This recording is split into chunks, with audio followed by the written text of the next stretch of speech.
Jóvenes ilustres, ¿cómo están? Espero que muy bien. Bueno, pues en esta ocasión vamos a ver el segundo artículo de la serie de tres que publicó Friedrich Ratzel a finales del siglo XIX y que lleva el título Efectos intelectuales, políticos y económicos de las grandes áreas. Intellectual, Political and Economic Effects of Large Areas. Bueno, este artículo, al igual que el anterior, fue publicado en la American Journal of Sociology en 1898. Y bueno, esta es la referencia en Gstore, se lo pueden buscar ahí. Y de cualquier manera les voy a dejar la referencia al final por si quieren citar algunas de las citas textuales que les voy a leer a continuación. Bueno, pues el punto de partida de este artículo.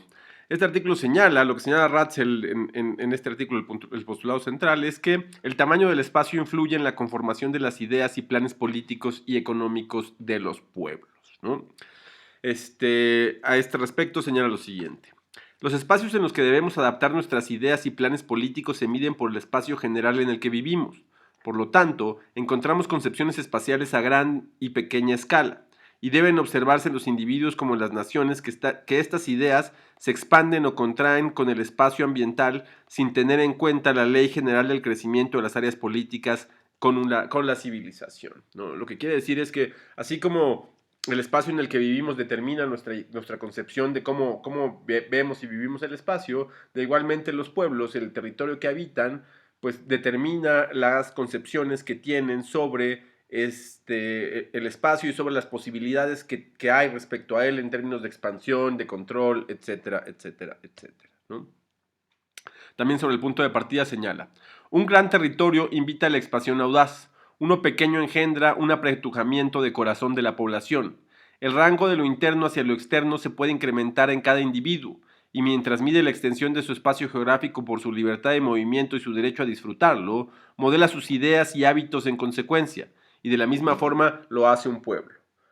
Vamos al estadista, vemos al estadista que está animado en sus acciones por el espíritu de su nación, midiendo todos los reclamos del territorio según el mismo estándar por el cual el agricultor establece sus campos. ¿Mm? Entonces, aquí vemos las diferencias e influencias que tiene el campo, como el espacio, como lo señala Ratzel, ¿no? Si hablamos, por ejemplo, de las estepas en Asia, pues bueno, pues los pueblos nómadas de ahí pues invitaban a la expansión, invitaban a recorrerlo, ¿no? No es lo mismo los pueblos que vivieron en una cuenca que concebían el espacio de manera diferente, ¿no? Y lo entendían de otra forma. Pero esto naturalmente tiene repercusiones distintas. Sobre el espacio y el poder señala Ratzel. El espacio geográfico en general, no una región en particular, se estima de acuerdo con el poder que se debe gastar para su conquista. Y este poder, a su vez, se mide en términos de ese espacio, y siempre crecerá con la expansión de los territorios de época en época, ¿no? Esto es muy importante en términos cuando se analizan los procesos de conquista y, por ejemplo, la expansión de los tenochcas más allá de la cuenca de México, pues bueno, si hubo una expansión endeble, era porque pues, se necesitaba mucho más poder para controlar esos territorios que en aquel momento todavía no se gestaba, ¿no?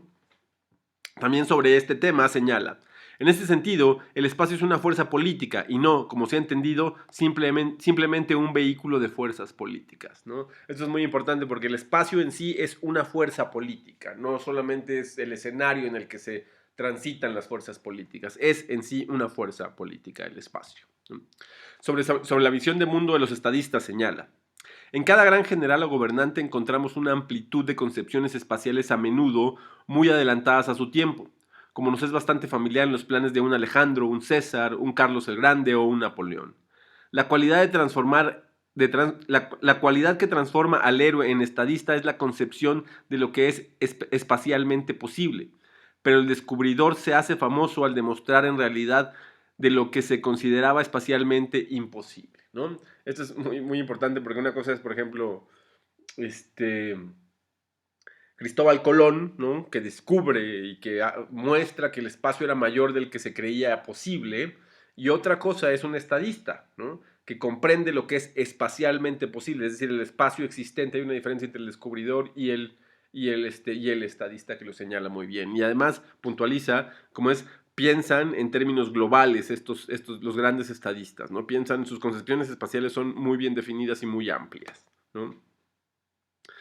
Sobre las cualidades, a ver, perdón, sobre la visión del mundo de los estadistas, ¿no? Y esto señala los caminos. Dice, los caminos, los implementos de guerra en esta conquista del espacio constituyen uno de los títulos de fama de los grandes gobernantes. Estos han sido siempre constructores de carreteras, canales y puentes. La importancia de las rutas más cortas de comunicación sobre un gran territorio ha sido reconocida por primera vez por el director y el general, y ciertamente no por el comerciante que se adapta pasivamente a las condiciones dadas, ¿no? A esta gran concepción espacial se debe que los estadistas construyan caminos, ¿no? Los caminos romanos, por ejemplo, que son muy famosos en Europa, pues tenían que ver con la dimensión, o sea, cómo dimensionaban el espacio los romanos, ¿no? Sobre las diferencias de los comerciantes y los generales, bueno, ya lo señala en la nota anterior Ratzel, pero lo puntualiza aquí. Por mucho que el comercio se expanda con sus métodos pacíficos, puede contribuir a la extensión del campo comercial, pero la guerra es la gran escuela para la facultad de dominar el espacio. Cuando los generales obtienen los mejores resultados mediante marchas inesperadas, vemos en dicho logro no solo una hazaña física, sino un elemento puramente intelectual de la concepción espacial, de una concepción espacial superior, ¿no? Esta es la diferencia que puntualiza. Los comerciantes, pues sí expanden rutas, abren nuevos territorios, bueno, conocen nuevos territorios, pero se adaptan a los caminos que ya existen en la naturaleza, no son constructores. Y además, los generales son los que al abrir nuevos caminos en una hazaña, digamos, en una conquista, ¿no? Dan muestra de una concepción espacial completamente superior, porque una cosa es llegar a un lugar, saber cómo llegar a un lugar a comerciar, y otra cosa es saber cómo poder conquistar ese lugar, qué cantidad de poder se necesita para conquistar ese lugar, esa es la diferencia, ¿no? Sobre el poder y el espacio, señala Ratzel, una y otra vez la historia hace evidente el hecho de que entre mayor sea el territorio, mayores problemas presenta, y que triunfa quien encuentra la solución para ellos, ¿no? Entre más amplio es el territorio, más complicado es gobernar, porque más poder se necesita para ello, y quien triunfa en estas situaciones es el que encuentra la solución para estos problemas que presentan las grandes expansiones territoriales o los grandes espacios, ¿no? Sobre la escuela del espacio, este es un tema también, una nota muy bella también. Dice, la escuela del espacio es lenta. Cada nación debe ser educada desde ideas espaciales más pequeñas a las más grandes, y esto siempre se repite constantemente de una edad a otra. La decadencia nacional en todos los casos es el resultado de una concepción deteriorada del espacio, ¿no? Es decir, los países o los pueblos que son conquistadores regularmente, ¿no? Más bien siempre podemos establecer que hay una generalidad ahí, son países de gran antigüedad histórica. ¿Por qué? Porque su concepción del espacio, la escuela del espacio es lenta, se va incrementando conforme avanzan en edad los pueblos, y esto les permite ser exitosos en términos de conquistas, ¿no? Y bueno, los que dejan de ser exitosos, los que pierden, pues es que tienen una concepción espacial deteriorada, ¿no? Sobre la percepción de los estados en expansión, dice, la escuela del espacio se facilita por el hecho de que un estado en expansión de las mismas dimensiones que uno cuyo desarrollo territorial se detiene siempre parece mayor, por lo que una parte de su grandeza futura se agrega a los ojos de nuestra mente, a lo que realmente contemplamos y comprendemos.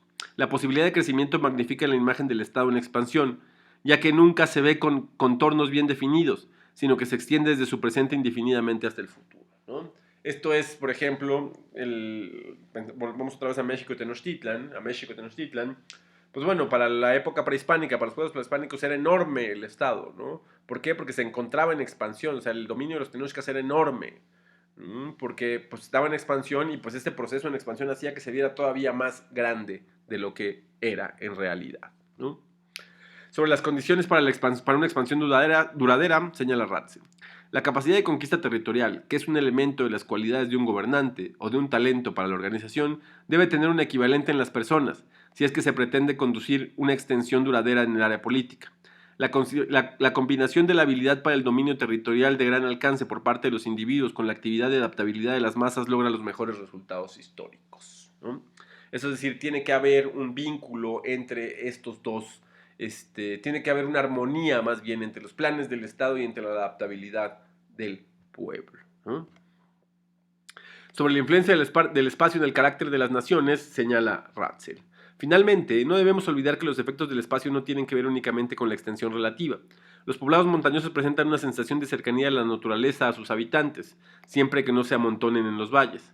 A diferencia del citadino, el hombre de campo disfruta de la posibilidad de un desarrollo más libre de su personalidad, esto es muy interesante, ya que tiene más espacio y entra en contacto con menos frecuencia con sus semejantes, es decir, está muchísimo menos influido, por lo tanto su personalidad se desarrolla más libremente en espacios amplios, en el campo. Y sobre la lucha por el territorio, finalmente, señala Ratzel. Así como la lucha por la existencia en el mundo vegetal y animal siempre se centra en una cuestión de espacio, los conflictos de las naciones son, en gran parte, solo luchas por el territorio.